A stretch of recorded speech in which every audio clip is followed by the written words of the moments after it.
압달락의 시에서는 창조와 구속에 대한 전체 이야기라면 오늘 본문은 그리스도인들이 어느 위치에 있는지를 이야기하는 내용입니다.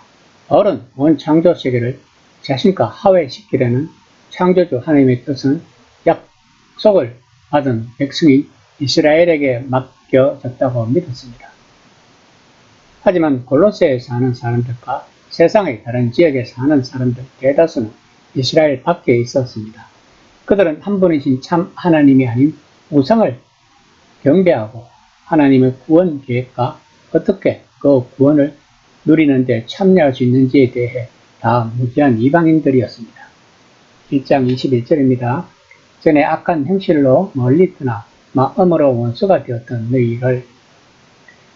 이들의 삶에는 그들이 경배하는 신의 모습이 나타났던 것입니다.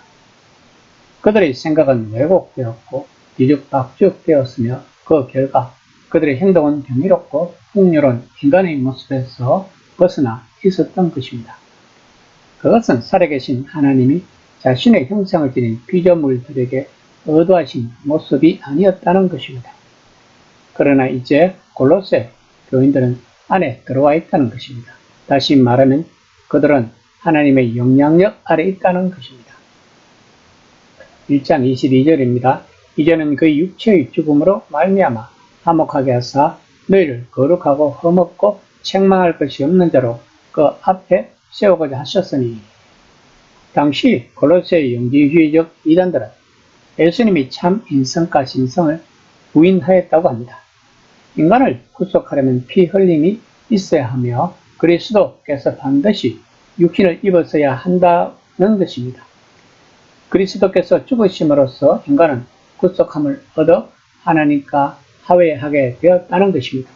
이것은 사법적으로는 성도로서 완전한 위치를 회복하게 되는 것뿐만 아니라 영적으로 완전한 자리에 이르게 됨을 의미한다는 것입니다. 그리스도의 죽음은 사법적인 징의와 점진적인 성화와 마지막 영화의 기초가 되는 것이 바울이 주장하는 복음의 핵심 중 하나인 것입니다. 이 모든 것에서 벗어난 골로새 교인들은 한때 바깥에서 뒤죽박죽되어 죄를 지었지만 그러나 이제 하나님이 일하셨고 모든 것이 달라졌다는 것입니다. 그들은 하나님의 임재 안에 들어와 기쁨과 특권을 누릴 수 있다는 것입니다. 이것은 마치 골로새 교인들이 왕궁 밖에 있다가 갑자기 왕 앞에 서도록 초대받은 사람들과 같다는 것입니다. 다시 말하면 성전 밖에 있던 사람들처럼 그들은 성전에 거하시는 하나님의 존전에 쓰기에 적합하지 못하고 정결하지 못했던 것입니다. 그러나 이제 갑자기 들어오라는 부르심을 받았고 환영받게 되었다고 말하고 있는 것입니다. 그러면 어떻게 이런 일이 일어났기 때문에 이들이 그곳에 들어갈 수가 있었을까요? 그들이 이왕 이 하나님의 존전에 들어갈 수 있도록 하기 위해 일어난 일이 바로 왕이신 예수님의 죽음입니다. 바울은 본문에서 정확히 어떻게 예수님이 죽음으로 이 일을 이루셨는지 자세하게 설명하지 않고 있지만 다만 그 죽음을 통해 우리가 화목하게 되었다고 선언합니다. 이것은 바울 신학의 또 다른 핵심인 것입니다.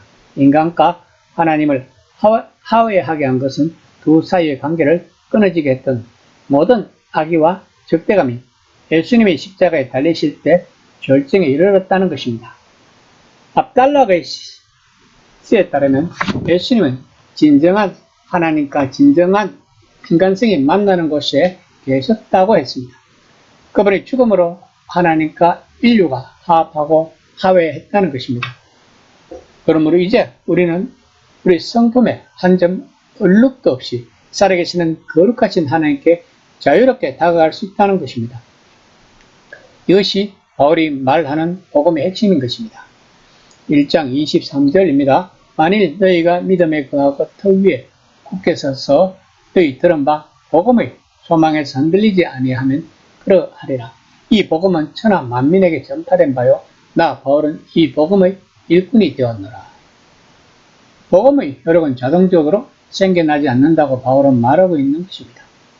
거룩하신 하나님의 존전으로 인도받은 체험을 하도록 안으로 들어온 그리스도인들은 아무것도 하지 않고 그저 편안히 앉아 있을 수 없다는 것입니다. 그들은 굳게 서 있어야 한다고 말하고 있습니다. 즉 이제 믿음 안에서 자신의 성숙에 대해 책임을 져야 한다는 것입니다.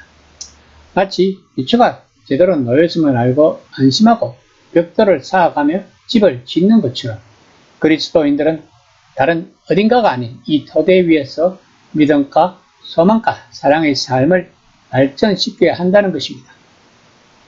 그리스도인이 된다는 것은 나중에 그저 멋진 순간으로 기억으로 남는 일회성 경험이 아니라는 것입니다. 그것은 날마다 지속되는 것이어야 한다는 것입니다. 그러므로 우리들이 굳게 서서 신앙 생활을 한다면 우리는 구원받았다는 것을 느낄 수 있을 것입니다. 바울은 이 복음이 천하 만민에게 전파되었다고 말하고 있습니다. 나사렛 예수가 세상의 왕이요 주님으로서 죽은 자들 가운데서 살아나셨을 때 일종의 영적 충격파가 온 우주 속으로 퍼졌다는 의미일 수 있을 것입니다. 그것은 새로운 사건이었던 것입니다. 어느 누구도 이전에 죽음으로 내려갔다가 다른 쪽으로 올라간 적이 없었던 것입니다. 이것이 하나님의 새 창조가 시작되었다는 것입니다. 압달락 18절에서 말했듯이 예수님은 시작이시며 죽은 자들 가운데서 맞이이시며 이제 하늘에 있는 것과 땅에 있는 모든 것을 합해시키시고 새롭게 하고 계신다는 것입니다. 복음은 단지 한 사람에게서 다른 사람에게로 나아가는 것이 아닙니다. 누군가 그 메시지를 듣고 믿을 때 일어나는 일은 이미 존재 안으로 들어와 온 우주를 점령하는 새로운 창조가 또 하나의 구체적 상황에서 실제가 된다는 것입니다. 바울의 사역은 좀 더 많은 사람을 설득하여 사실인 것 같지 않은 이야기를 믿게 하고 새로운 영적 체험을 하게 하는 힘겨운 시도가 아니라는 것입니다. 그는 그 메시지의 일꾼인 뿐입니다. 그 메시지는 새 창조가 시작되었으며 당신도 초대받았다고 선포하는 것입니다. 이 복음은 우리 모두를 위한 것입니다. 왜냐하면 복음이 온 세상을 새롭게 하는 회복에 대한 글이기 때문입니다. 이 시간 나는 과연 복음을 선포하고 있는 삶을 살아가고 있는지 한번 점검해보는 시간이 되었으면 합니다.